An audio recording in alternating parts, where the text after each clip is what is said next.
محمد صلى الله عليه وسلم صلى الله على سيدنا محمد صلى الله عليه وسلم. بسم الله الرحمن الرحيم. الحمد لله رب العالمين والصلاة والسلام على سيدنا محمد وعلى آله وصحبه وسلم. اللهم لا علم لنا إلا ما علمتنا وإنك أنت علام الغيوب. اللهم علمنا ما ينفعنا وانفعنا بما علمتنا وزدنا علما. آمين. Je commence par le nom de Allah, le tout miséricordieux, le miséricordieux. La louange est à Allah, Seigneur des mondes, et que Dieu augmente les bénédictions de notre maître Mohammed sallallahu alayhi wa sallam, ainsi que de ses compagnons Abu Bakr, Omar, Othman wa Ali, et tous ceux qui les ont suivis dans la voie de la droiture. Bon, pour les nouveaux, parce qu'on m'a dit qu'il y avait des nouveaux, nous étudions le livre Husn Tafahum wa Dad Mas'alati Tark. Nous avons traduit en français la bonne compréhension sur la question du délaissement. Et c'est un livre qui porte sur le délaissement du prophète sallallahu alayhi wa sallam. Et nous entendons par le délaissement du prophète ce que le prophète n'a jamais fait, ce que le prophète n'a pas fait. Donc ce livre il porte sur cette question. Est-ce que à partir du délaissement du prophète alayhi wa sallam, nous pouvons dire qu'il est interdit de faire ce que le prophète a délaissé? Ce livre il porte sur ce sujet. Est-ce qu'il est valable de dire que ce que le prophète alayhi wa sallam n'a pas effectué, donc il est interdit pour tous ceux qui sont venus après de l'effectuer? C'est ça la question. Ce livre traite de cette question. Et pour résumer cette question, c'est de dire que le délaissement qui est dénué de toute indication, il n'implique ni une interdiction, ni un déconseillé. Ça veut dire quoi cette phrase? Ça veut dire que le délaissement dénué de toute indication, c'est-à-dire ce que le prophète alayhi wa sallam a délaissé, sans qu'il y ait une indication qui a amené à dire aux savants que c'est haram, il a été délaissé parce que c'est haram, sans qu'il y ait une indication qui a amené les savants à dire que c'est déconseillé. Donc ce délaissement qui est dénué de toute indication, le jugement c'est que l'effectuer n'est ni une interdiction ni un déconseillé pour celui qui effectue. On a cité un certain nombre d'exemples. Le maximum que l'on puisse dire, c'est au sujet de ce délaissement qui est dénué de toute indication. Il n'y a aucune indication. Le maximum que l'on puisse dire, c'est qu'il est autorisé de le délaisser. Le prophète alayhi wa sallam l'a délaissé, il est autorisé de le délaisser. Mais de là à dire qu'il s'agit d'une interdiction, parce que le prophète alayhi wa sallam ne l'a pas effectué, de là à dire qu'il s'agit d'un déconseillé, parce que le prophète alayhi wa sallam ne l'a pas effectué, c'est une parole qui n'est pas recevable en termes d'argumentation. Parce que le prophète alayhi wa sallam, il a délaissé un certain nombre de choses, et ce n'est pas pour autant qu'il est interdit pour nous ou déconseillé de les délaisser. À titre d'exemple, nous avions cité, je vais faire un petit rappel pour ceux qui n'étaient pas là, nous avions cité que le prophète alayhi wa sallam avait délaissé la consommation de la viande du lézard du désert. Lorsqu'on lui a présenté cette viande qui était rôtie, le prophète alayhi wa sallam, qu'est-ce qu'il a fait? Lorsqu'il a su que c'était un lézard du désert, il a délaissé. Il lui a été posé la question, est-ce que c'est haram? C'est Khalid ibn Walid radiallahu anhu qui a posé cette question, le compagnon. Il lui a dit, est-ce que c'est haram ya Rasulallah sallallahu alayhi wa sallam? Il lui a dit non, seulement j'en éprouve de l'aversion. Donc ici, personne ne peut venir dire que le prophète alayhi wa sallam a délaissé cette viande, donc c'est interdit d'en consommer. Donc c'est déconseillé d'en consommer. La preuve c'est quoi? C'est que le prophète alayhi wa sallam, lorsqu'on lui a posé la question, qu'est-ce qu'il a dit? Il a dit c'est halal. Il n'a pas dit aussi à Khalid ibn Walid radiallahu anhu, mais ne sais-tu pas ce que je délaisse, c'est interdit, pourquoi tu me poses la question? Il n'a pas dit ça. Donc cela prouve qu'il y a un certain nombre de délaissements, et ce qu'on appelle le délaissement, que moi j'ai appelé dans mon livre le simple délaissement. Des fois je l'appelle le simple délaissement. Ça peut prêter à confusion, puisqu'on pourrait comprendre qu'il y a le double délaissement. Pourquoi il y a le simple? Moi dans mon livre entre guillemets, dans la traduction du livre du savant Al-Hafidh Abdullah ibn Siddiq al-Rumari, qu'Allah Ta'ala lui fasse miséricorde, j'ai interprété peut-être par le simple délaissement. Qu'est-ce que je vise moi dans cette traduction? Je vise le délaissement qui est dénué de toute indication. Des fois aussi, lorsque je parle de ce simple délaissement, je dis le délaissement à lui seul. À lui seul, c'est-à-dire le délaissement comme ça, sans qu'il y ait une indication. Des fois je dis le simple délaissement, et des fois je dis le délaissement à lui seul. Donc voilà, ça c'était pour résumer la règle. Et la dernière fois, nous avons cité un certain nombre de savants. Oui. C'est mieux de dire le délaissement dénué de toute indication. D'accord. D'entrée, tu le dis comme ça. Ça c'est l'explication, mais lorsqu'on fait une traduction, si on traduit un mot. L'auteur, quand Allah lui fasse miséricorde, il parle sur la question du tark, du délaissement, sans préciser. Quelqu'un qui lit le titre, il ne précise pas le délaissement du prophète sallallahu alayhi wa sallam, il parle du délaissement. Il dit c'est quoi? J'ai délaissé ma voiture dans le parking, il y a un problème, j'ai délaissé mes enfants à tel endroit. Lorsqu'on ouvre le livre, on comprend qu'il parle du délaissement par le prophète sallallahu alayhi wa sallam, ce que le prophète n'a pas effectué. Pourquoi? Et lorsqu'on continue dans le livre, on comprend qu'il y a deux sortes, si on veut classer en catégorie. Il y a un délaissement où il y a une indication, et donc on va suivre cette indication. S'il a été délaissé parce que c'est interdit, on va dire que c'est interdit de le faire. Le prophète l'a délaissé, prouve son interdiction, il y a un texte. Prouve son interdiction que dans ce contexte-là, par exemple, laver le mort musulman, le prophète alayhi salam, lorsque quelqu'un est décédé, il le lavait. Sauf que quand le martyr de guerre, il mourait, il ne le lavait pas. Donc là, les savants, qu'est-ce qu'ils ont dit? Ce sont deux humains. Ils sont morts. L'un est lavé, et là, chaque fois qu'il y a eu un martyr de guerre, on vous rappelle, c'est quoi? C'est quelqu'un qui a combattu pour que la justice se répande. C'est quelqu'un qui a combattu pour la justice qui se répande. Et lorsqu'on parle de martyr de guerre, donc il y a une armée, il y a un calife qui commande. C'est pas chacun fait ce qu'il veut. Il y a des lois. Comme quelqu'un qui va étudier la Convention de Genève, il y a des lois sur la guerre. Quelqu'un dans tel pays, il y a des lois sur la guerre. Il y a des lois qui régissent tout ça. Mais pas martyr qui veut. Donc, ici, dans ce contexte, le prophète alayhi salam, il n'a pas ordonné qu'on lave le martyr. Il ne l'a pas lavé. Aucun des compagnons ne l'a fait. Donc, ici, ce délaissement, alors que pour d'autres qui sont morts, d'autres musulmans qui sont morts, ils ont été lavés, il a une signification. Il y a un contexte. Donc ici, ce délaissement, c'est pour dire quoi? On ne lave pas le martyr de guerre. On tient compte. Donc là, il y a un contexte. Mais de dire que le simple délaissement, sans qu'il n'y ait aucune indication, c'est haram de l'accomplir parce que le prophète ne l'a pas fait, ça c'est une parole qui est incorrecte. Une parole qui est incorrecte. Et donc la semaine dernière, on avait cité la parole d'Ibn Hazm dans son livre Al-Muhalla qui parle justement de cette règle où il cite que on ne peut pas prendre comme argument pour dire que c'est interdit ou déconseillé le simple délaissement. Donc on avait cité la parole de Ibn Hazm. Mais il n'y a pas que Ibn Hazm, il y a plusieurs savants qui ont cité cette parole, parmi eux Al-Hafidh Abdullah al-Rumari. Il faut savoir que ceux qui ont cité ces paroles, ce ne sont pas des communs des musulmans, ce ne sont pas des épiciers, ce ne sont pas des gens que l'on trouve dans la route, ce sont des savants qui ont consacré leur vie à la religion.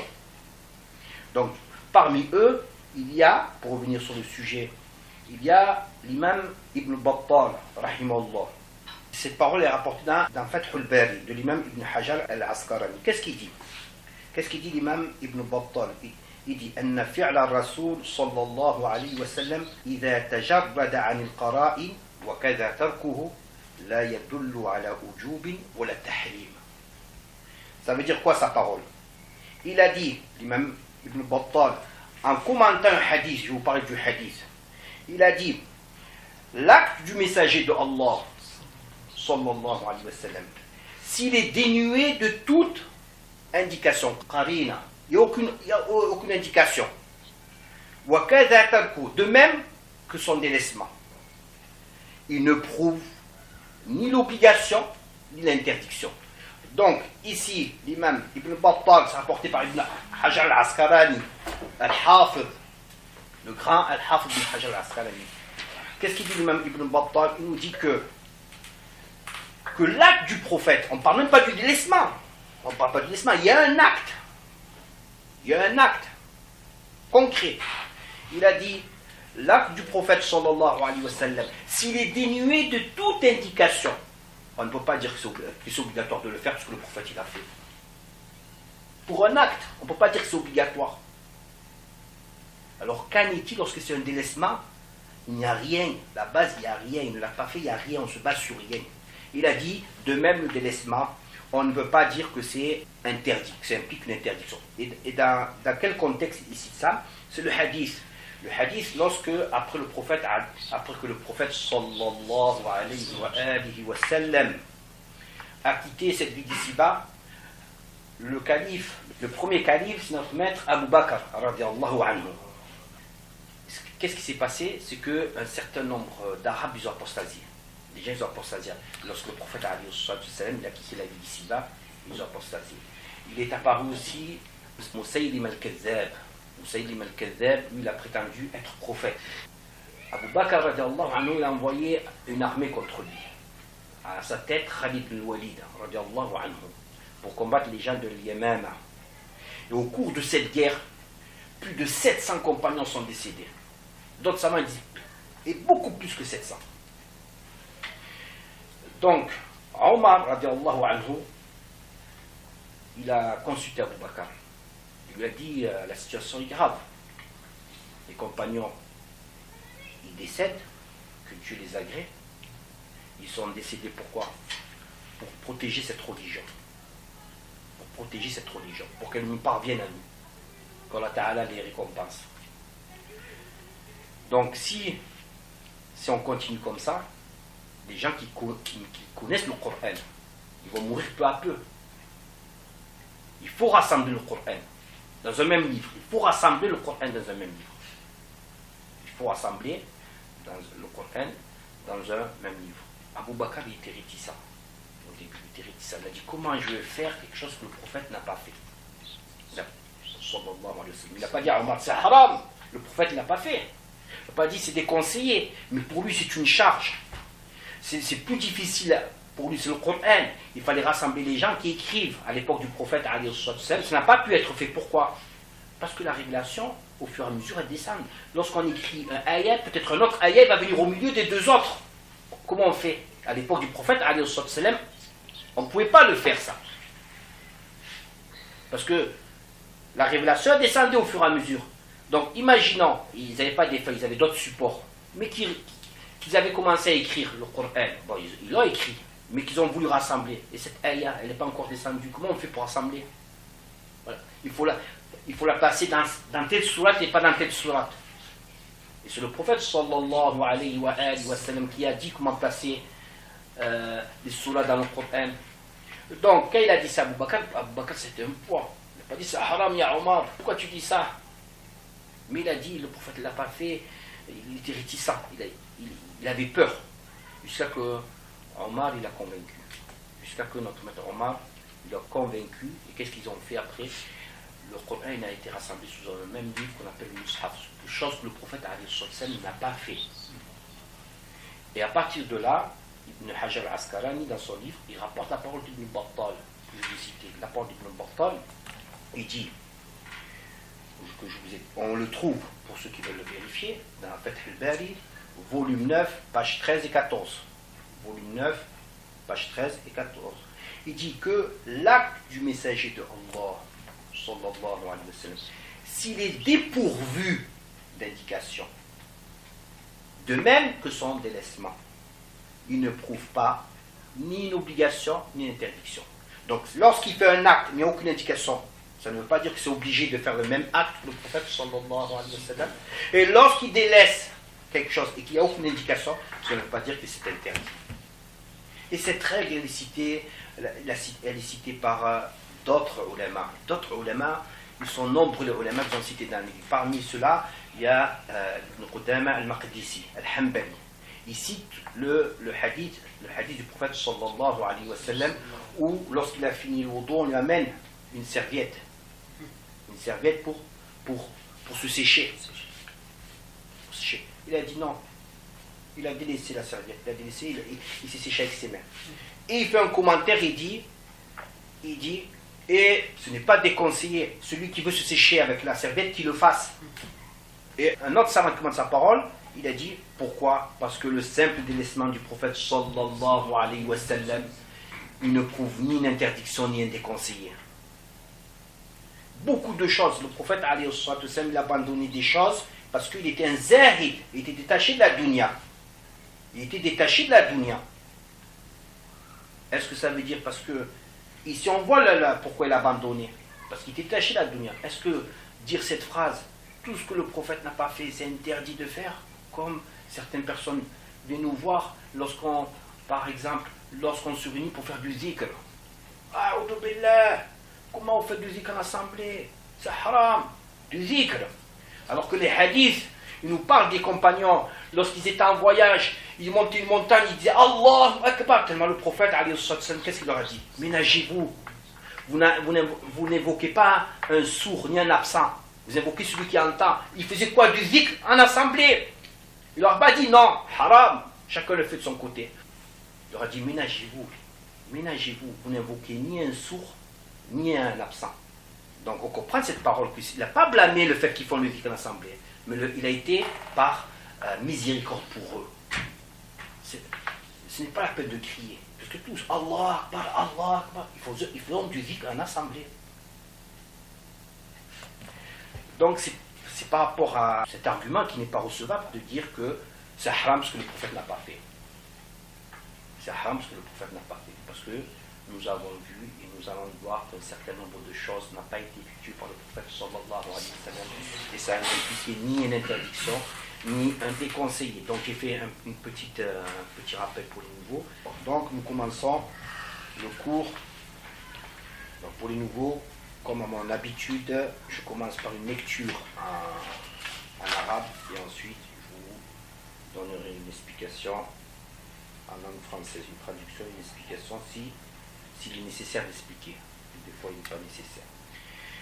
Donc قال المصنف الحافظ عبد الله الغماري كالله تعالى بفضل miséricorde رضي الله عنه الأدلة على أن الترك لا يفيد الحرمة.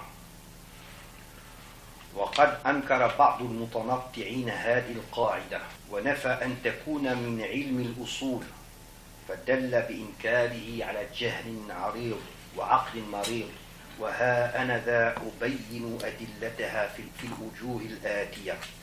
أحدها إن الذي يدل على التحريم ثلاثة أشياء. الأول النهي نحو ولا تقربوا الزنا سورة الإسراء الآية 32 وقوله تعالى ولا تأكلوا أموالكم بينكم بالباطل سورة البقرة آية رقم 188.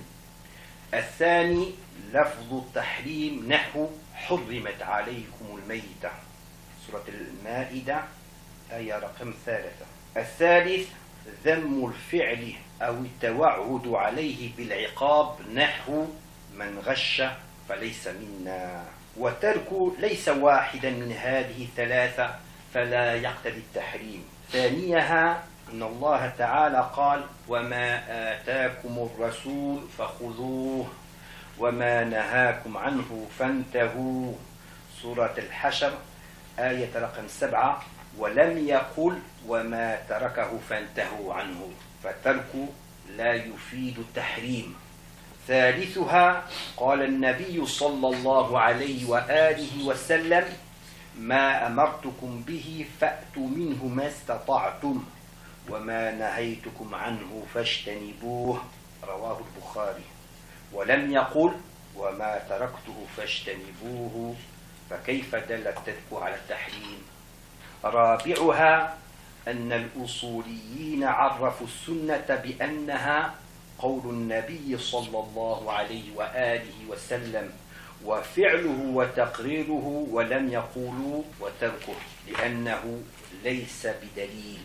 خامسها تقدم أن الحكم خطاب الله وذكر الأصوليين أن الذي يدل عليه قرآن أو سنة أو إجماع أو قياس وترك ليس واحدا منها فلا يكون دليلا. سادسها تقدم أن الترك يحتمل أنواعا غير التحريم والقاعدة الأصولية أن ما دخله الاحتمال سقط به الاستدلال. بل سبق أيضا أنه لم يرد أن النبي صلى الله عليه وآله وسلم إذا ترك شيئا كان حراما وهذا وحده كاف في بطلان الاستدلال به. سابعها أن الترك أصل لأنه عدم فعل والعدم هو الأصل والفعل طارئ والأصل لا يدل على شيء لغة ولا شرعا فلا يقتضي الترك التحريم. Traduction.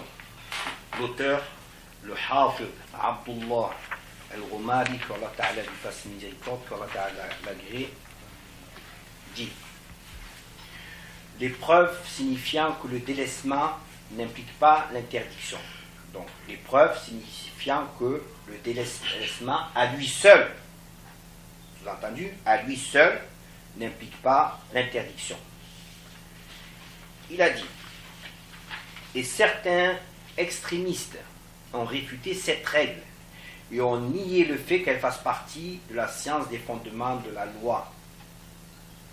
Et leur réfutation prouve leur grande ignorance et leur trouble psychique.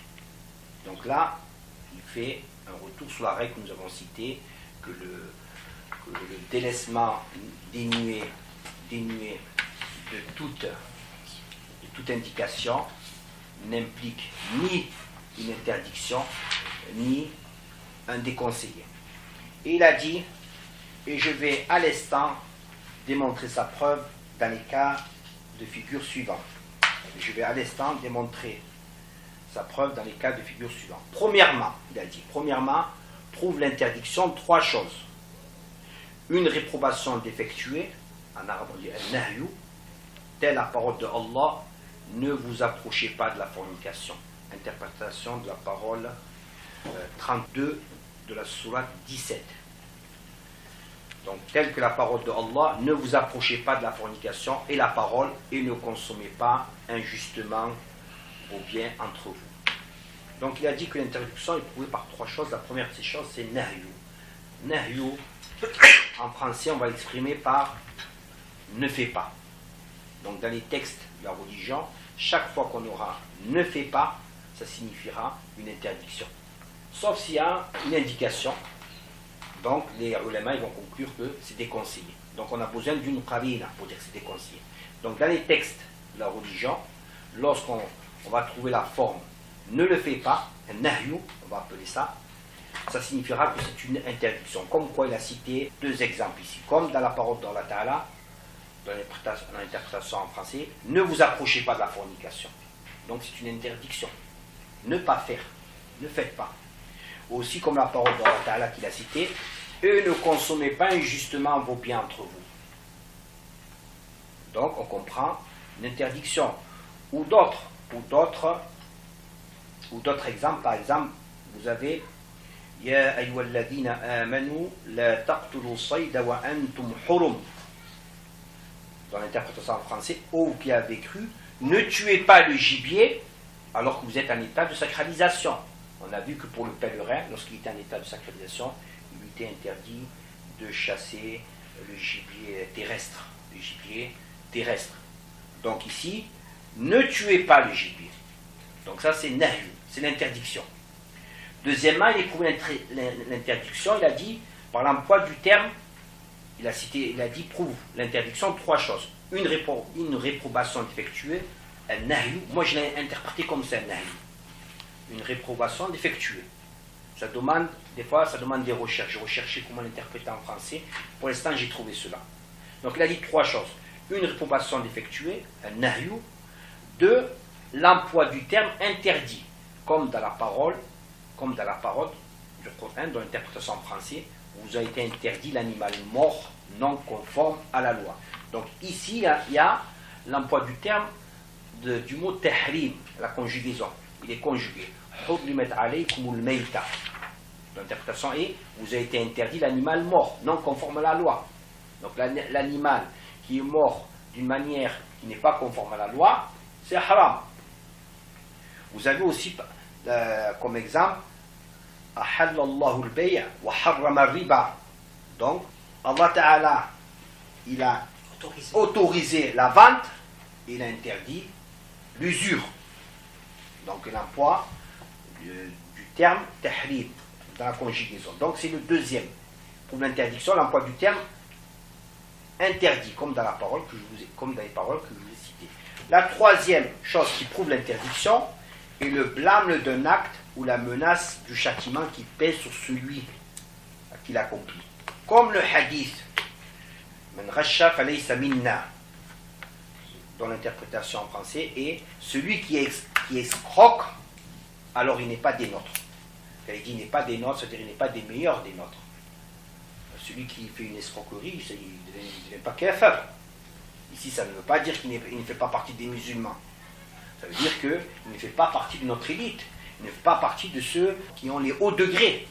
Donc ici, la menace ou le blâme, c'est de dire qu'il ne fait pas partie des nôtres. S'il est musulman, ça veut dire que c'est un péché. Mais il y a des textes comme par exemple, Allah Ta'ala dit dans le Coran, Inna alladhina ya'kuluna amwal al-yatama zulma innama ya'kuluna fi butunihim naran wa sayaslawna sa'ira. Il dit ceux qui consomment, dans l'interprétation en français, et ceux qui consomment injustement les biens des orphelins, alors certes ils consomment dans leur ventre un feu et seront envoyés en enfer. Donc il y a une menace de châtiment. Ou comme dans la parole d'Allah Ta'ala, Waylun lil musallin alladhina hum an salatin sahun. Waylun, le châtiment, malheur aux prieurs, ceux qui sont négligents par leurs prières. Donc ici, il y a une menace. Waylun, ça veut dire quoi? Celui qui néglige sa prière au point de la faire repousser de son temps, d'or son temps, sans excuse légale, sans excuse qui est approuvée par la religion, alors il est menacé du châtiment. Donc on comprend que c'est une interdiction. Il y a une menace.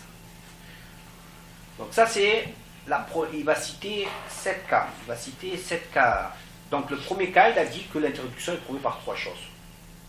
Et donc, dans ce cas-là, en aucun cas, il n'est parlé du délaissement, du simple délaissement. Deuxièmement, il dit, Allah le Suprême a dit, Surat 59, parole 7, dont l'interprétation est, est-ce que vous a donné le messager? Prenez-le. Est-ce qu'il vous a prohibé? Ne le commettez pas. Et il n'a pas dit, est-ce qu'il a délaissé? Alors ne le commettez pas. Et donc le délaissement ne dénote pas l'interdiction. Donc, le deuxième cas qu'il cite, il dit, mais même dans les textes, Allah Ta'ala, il nous informe que ce qui est interdit, c'est ce que le prophète nous a dit que c'était interdit. Pour preuve, sa parole d'Allah Ta'ala, وَمَا أَتَاكُمُ الرَّسُولُ فَخُذُوهُ وَمَا نَهَاكُمْ عَنْهُ. Il n'a pas dit وَمَا تَرَكَهُ. Donc il est dit, est-ce que vous a donné le messager, prenez-le. Est-ce qu'il vous a prohibé, vous a interdit, ne le commettez pas. Il n'a pas dit, et ce qu'il n'a pas fait, ne le commettez pas. Il a dit, est-ce qu'il vous a prohibé, interdit. Donc, même dans les textes du Coran, il nous informe que l'interdiction est à partir de quoi? Non pas du simple délaissement. On a dit le simple délaissement, de dire que le prophète n'a pas fait, il n'y a rien. Il n'y a rien. Mais à partir d'un texte, ou d'une indication, ou d'une indication. L'auteur dit, troisièmement, le prophète sallallahu alayhi wa sallam a dit, ما أمرتكم به فأتوا منه ما استطعتم وما نهيتكم عنه فاجتنبوه. Dans l'interprétation en français est, ce que je vous ai ordonné, accomplissez-le dans la mesure de vos possibilités. Et ce que je vous ai interdit, alors éloignez-vous-en. Et il n'a pas dit, et ce que j'ai délaissé, alors éloignez-vous-en. Par conséquent, comment le délaissement pourrait-il dénoter l'interdiction? Donc là aussi, on a un texte qui provient de la Sunna, qui est une des sources de la législation. On a vu un texte du Coran qui nous disait que ce qui était interdit, c'est ce que le prophète sallallahu alayhi wa sallam a apporté comme interdiction, et non parce qu'il a délaissé, en visant le simple délaissement. Et là, nous avons un texte de la Sunna qui nous dit que, là aussi, que ce qui est interdit, c'est ce que le prophète sallallahu alayhi wa sallam a interdit. Ce que le prophète sallallahu alayhi wa sallam a interdit.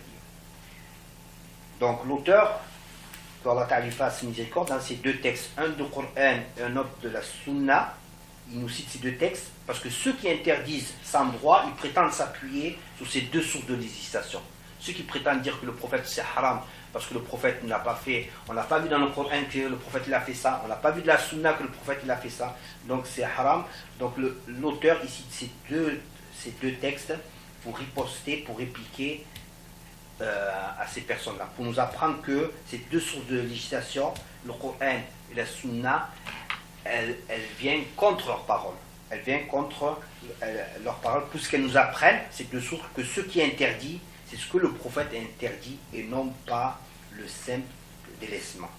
Donc ceux qui sont basés sur le simple délaissement ont apporté sans le savoir une mauvaise innovation, qui est de dire l'absolu c'est haram parce que le prophète ne l'a pas fait. Finalement le simple délaissement, le délaissement qui est dénué de toute indication, s'appuie dessus pour dire c'est interdit ou c'est déconseillé, c'est une mauvaise innovation. Alors ceux qui prétendent combattre les innovations, alors que finalement ils viennent avec une mauvaise innovation. Ensuite, l'auteur, il a dit quatrièmement, il va citer le quatrième cas et le cinquième cas. On va les réunir ensemble, ces deux cas. Quatrièmement, les spécialistes du fondement des lois de la religion, al-usuliyoun, ont défini la sunna comme étant les paroles du prophète sallallahu alayhi wa sallam, ses actes et ses approbations, et n'ont pas dit son délaissement, car il ne s'agit pas en soi d'une preuve. Cinquièmement, il a été abordé précédemment que le jugement, al-hukm, est la parole de Allah portant sur les actes des êtres responsables. Et l'énonciation des spécialistes du fondement de la religion est de dire que celui-ci, c'est-à-dire le jugement, est manifesté par le Coran ou l'enseignement prophétique ou l'unanimité ou la déduction analogique. Or, le délaissement n'est pas l'un d'eux et donc il ne peut pas être pris comme preuve.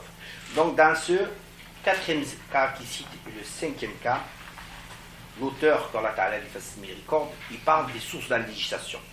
On a vu que les sources de la législation, c'est-à-dire les sources où on puise, où les ulémas, ils puisent les jugements obligatoires, recommandés, déconseillés, interdits ou licites, ce qui est neutre, c'est le Coran, la Sunna, l'unanimité, la déduction par analogie. Et donc, ne fait pas partie des sources de la législation le délaissement. Il y a d'autres sources de législation où les savants ils ont divergé. On a vu l'istishab, le maintien de la loi, l'istihsan, on a vu Amalu Ahl al-Medina, on a vu ça, on a cité dans le premier cours. Donc, en aucun cas, le délaissement, il ne fait pas partie des sources de la législation. Comment ils peuvent le prendre comme source de législation? Et ensuite, il parle du quatrième cas, le quatrième exemple qu'il cite, il parle de la sunna. Ça veut dire, ces quatrième cas, on va regarder dans la sunna.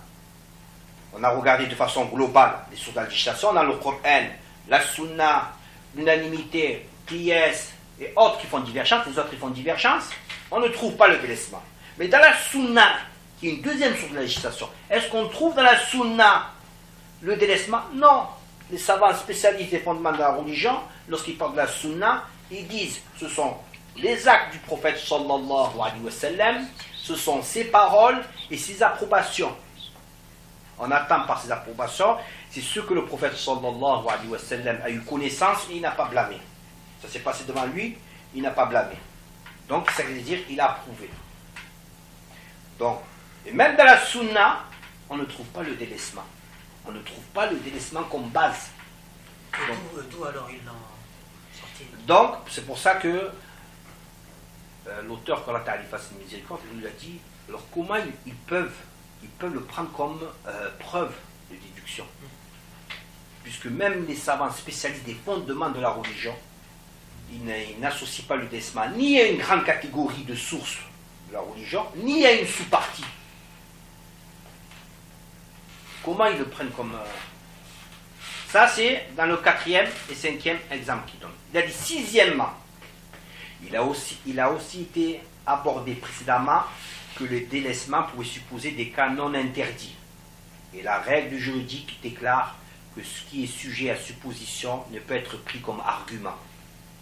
De plus, il a été mentionné précédemment qu'il n'a pas été rapporté que lorsque le prophète sallallahu alayhi wa sallam a simplement délaissé une chose, cela signifie qu'elle était illicite, et ceci suffit à lui-même pour déclarer nul le fait de l'utiliser comme argument. Donc là aussi, le sixième cas qu'il cite, l'auteur il a dit qu'on a vu précédemment que le prophète alayhi salam, il pouvait délaisser un certain nombre de choses. Ces délaissements pouvaient admettre plusieurs suppositions. On a vu qu'il avait délaissé la consommation de la viande du lézard parce qu'il en éprouvait de l'aversion. Donc dire que c'est haram de manger la viande du lézard, c'est faux. Même si le prophète l'a délaissé, pourquoi? Pourquoi? Parce qu'il en avait de l'aversion. On a vu qu'il a délaissé certaines choses, il ne les a pas faites parce que tout simplement il n'y avait pas pensé. Comme la fabrication du mimbar. On a vu qu'il avait délaissé certaines choses parce que par miséricorde pour sa communauté. Par miséricorde pour sa communauté. Comme prier Tarawih en groupe, derrière une seule personne. De peur qu'elle soit rendue obligatoire. On a vu aussi qu'il a délaissé certaines choses aussi pour que se raffermisse le cœur des compagnons. Des nouveaux compagnons qui s'étaient convertis à l'islam, de peur qu'ils ne quittent cette religion, il a délaissé certaines choses comme la reconstruction de démanteler la Kaaba et la reconstruire sur les bases de notre maître Ibrahim alayhi salam. Donc, le délaissement, ça peut supposer plusieurs choses. Donc, ça peut admettre telle chose, parce qu'il a oublié, mais aussi telle chose, et telle chose, et il n'y a aucune indication. Et se baser sur le délaissement pour dire le simple délaissement c'est interdit, eh bien ça ce n'est pas accepté. Pourquoi? Parce que ce qui est sujet à supposition ne peut être pris comme argument. Parce que, pourquoi dire que c'est interdit, pas dire autrement, puisque ça suppose aussi que c'est autorisé. Donc ça c'est le sixième cas. Et le septième cas, septièmement, il a dit le délaissement c'est l'origine, car c'est l'inexistence de l'acte. Et l'inexistence c'est la base. L'inexistence c'est la base. Et l'acte est ce qui survient. Et la base ne prouve rien selon la langue, ne prouve rien ni selon la langue, ni selon la loi religieuse. Et par conséquent, le délaissement n'implique pas une interdiction. Le simple délaissement n'implique pas une interdiction. Donc, qu'est-ce qu'il a voulu dire par là? Il a dit, ces gens-là, ils se basent sur quoi? Ils se basent sur quoi pour dire que ce que le prophète sallallahu alayhi wa sallam n'a pas fait, c'est haram? Sur quoi? Sur le délaissement. L'origine, la source de leur jugement, il repose sur quoi? Sur ce que le prophète n'a pas fait, le délaissement. Or, le délaissement, c'est quoi? C'est l'inexistence de l'acte, il n'y a rien à la base. C'est l'inexistence de l'acte, il n'y a rien.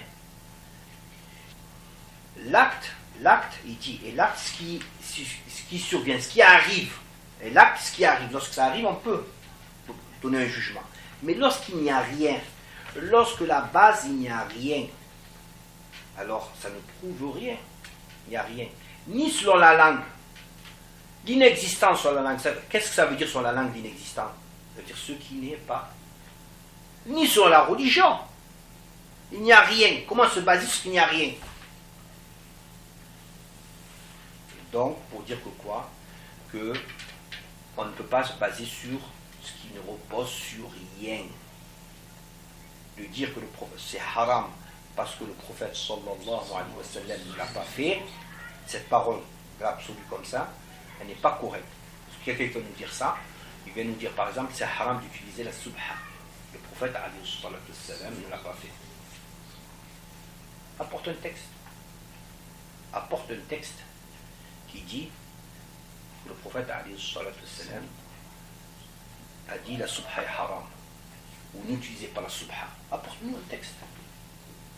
Mais tu ne peux pas te baser sur ce qui est inexistant. Ce qui, comme je vous l'ai dit en dialecte, à partir du rien, on n'a rien. Le welo, ça donne welo. Le welo plus le welo plus le welo plus le welo, le 0 plus 0 plus 0, ça donne quoi? Ça donne rien, ça donne 0. C'est ça qu'il veut dire. Donc, on va continuer le cours. قال المصنف رحمه الله أقوال غير محررة. قال ابن السمعاني إذا ترك الرسول صلى الله عليه وسلم شيئا وجب علينا متابعته فيه واستدل بأن الصحابة حين رووا النبي صلى الله عليه وسلم أمسك يده عن الضب توقفوا وسألوا عنه.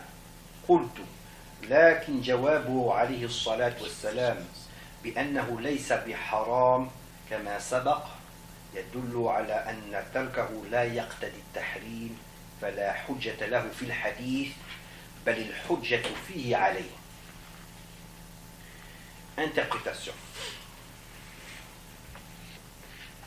L'auteur, dans la Ta'ala du Fasse Miséricorde, a dit des propos non conformes. Des propos non conformes. Ibn Sam'ani a dit si le prophète sallallahu alayhi wa sallam délaisse une chose, alors il nous est un devoir de le suivre en cela. Et il s'est appuyé pour affirmer cela sur les compagnons lorsqu'ils ont vu le prophète sallallahu alayhi wa sallam qui s'est retenu de saisir le lézard du désert. Ses compagnons se sont eux-mêmes abstenus et lui demandèrent ce qu'il en était. Voici la parole du Hafid Abdullah al-Rumari pour expliquer pourquoi Ibn Sam'ani a dit cela. Il a dit, je réponds à cela que sa réponse sallallahu alayhi wa sallam qui n'est pas illicite comme il a été cité précédemment prouve que le délaissement n'implique pas l'interdiction. Ainsi, c'est-à-dire Ibn Sam'ani, ne peut utiliser ce hadith comme argument dans son affirmation, mais au contraire, l'argument qu'il comporte est contre lui. Et contre lui. À cela, nous avons vu précédemment que le délaissement suppose plusieurs cas. Il admettait plusieurs raisons. Alors, comment serait-il un devoir de le suivre en cela, dans une chose dont il est possible qu'elle soit une habitude ou un oubli ou autre chose que nous avons évoquée? Explication. L'imam Ibn Sam'ani, c'est un grand savant, pour la Ta'ala du Fasse Miséricorde. Autrefois, il était dans l'école, ici une famille de ulama, ses enfants sont sortis des savants. Il était autrefois Hanafite, l'école. Il était Hanafite. Ensuite, après avoir été Hanafite, il maîtrisait l'école Hanafite. Lorsqu'il a fait son voyage à Bagdad, Medinat al-Salam, la ville de la paix, on l'appelait comme ça parce qu'il y a énormément de wali enterrés à Bagdad. Énormément de saints enterrés. Parmi ceux qui sont enterrés à Bagdad, il y a l'imam Abu Hanifa. Il y a aussi Abdul Qadir Jilani, il y a l'imam Junayd, Ma'ruf al-Karhi, et d'autres et d'autres et d'autres. Donc lorsqu'il était à Bagdad, Lui, il est d'une région de la Perse, mais il est allé à Bagdad, il a rencontré des chefs et il a commencé à faire des discussions avec eux, des discussions de savants. Toi, tu dis cela, comme ça, des discussions. Ces discussions, elles sont bénéfiques. Elles sont bénéfiques, ces discussions. Ce n'est pas des discussions des ignorants. Ouais, ça c'est haram, c'est comme ça, c'est haram. Non, c'est de savants. Et donc, et là, il a commencé à être intéressé par l'école de l'imam Shafi'i. Parce qu'il a rencontré des grands oulémas de l'imam Shafi'i. Et donc, par la suite, il est devenu un Shafi'i. Donc, Ibn Sam'ani, qu'est-ce qu'il a dit? Il a dit que c'est un devoir. Il a dit, c'est un devoir. Il a dit, si le prophète sallallahu alayhi wa sallam délaisse une chose, alors il nous est un devoir de le suivre. C'est un devoir de le suivre. C'est obligé pour nous de le délaisser. Et pour dire cela, il s'est appuyé sur quoi? Il s'est appuyé sur les compagnons qui sont abstenus lorsque le prophète alayhi sallam il s'est abstenu de manger de la viande du lézard du désert, eux-mêmes sont abstenus. Il a dit donc ça prouve que c'est un devoir de s'abstenir. Et Al-Hafid al-Ghumari, il répond à cela. Il répond de dire que la parole même du prophète sallallahu alayhi wa sallam, elle signifie quoi? Que le simple délaissement n'implique pas une interdiction. Parce que lorsque le compagnon lui a posé la question, le prophète l'a délaissé. Et le compagnon il a posé la question. Et le prophète a dit, non, ce n'est pas illicite. Donc ça prouve que le simple délaissement n'implique pas que c'est interdit de le commettre. Le prophète a dit, ce n'est pas illicite. Donc il dit au contraire, la parole du compagnon, la réponse qu'il a eue, et le prophète sallallahu alayhi wa sallam qui n'a pas dit au compagnon qui pose la question, ici c'est Khalid bin Walid, radiallahu anhu, il n'a pas dit comment ça Khalid tu nous poses la question. Ne sais-tu pas que c'est obligatoire de délaisser ce que je délaisse?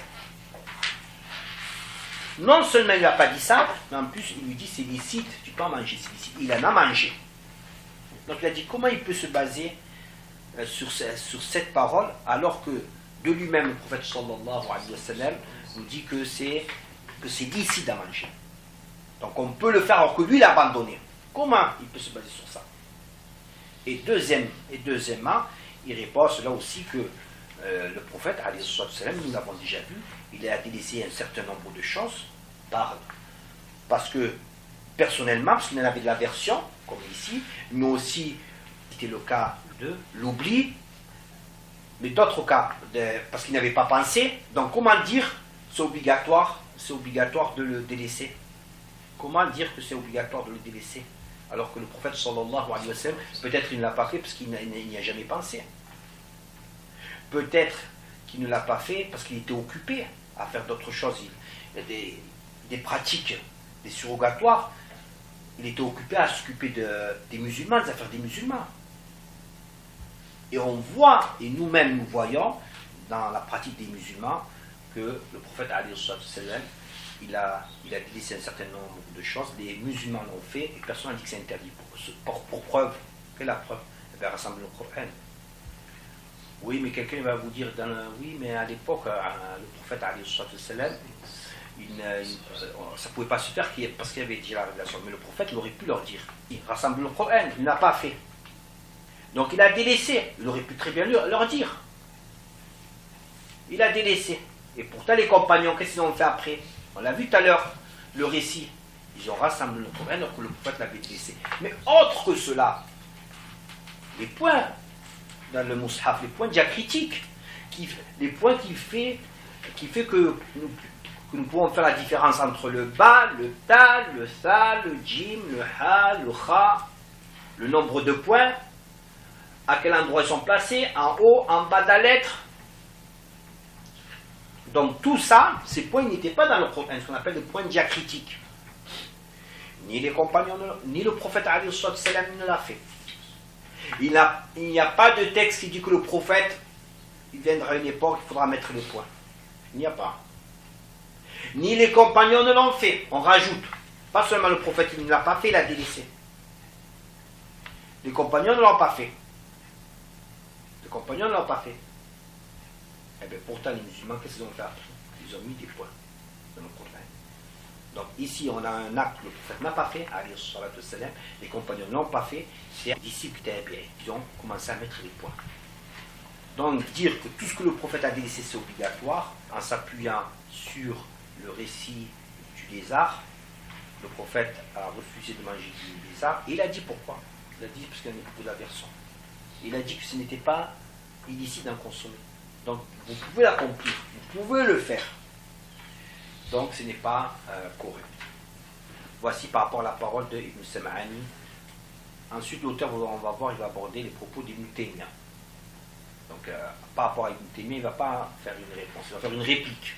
Ils ne sont pas du même niveau. Ibn Sam'ani, il n'est pas au même niveau qu'Ibn Taymiyyah. Ibn Sam'ani, les ulama, il faut une réponse à sa parole. Lorsque tu dis cela, non, c'est pas correct. La preuve, c'est comme ça, comme ça. Ibn Taymiyyah, c'est une réplique. Parce que volontairement, connaissance de cause, pour faire prévaloir son avis personnel, il a affirmé des choses alors qu'elles sont fausses. En connaissance de cause. Parce qu'il ne fait pas partie des communs des gens. C'est un lettré, c'est quelqu'un qui avait de la connaissance. Et ça ne pouvait pas lui échapper. Et il a affirmé des choses. Donc lui, on verra que le Hafid al-Rumari, il va répliquer à sa parole. La prochaine fois, parce qu'on n'a pas assez de temps pour...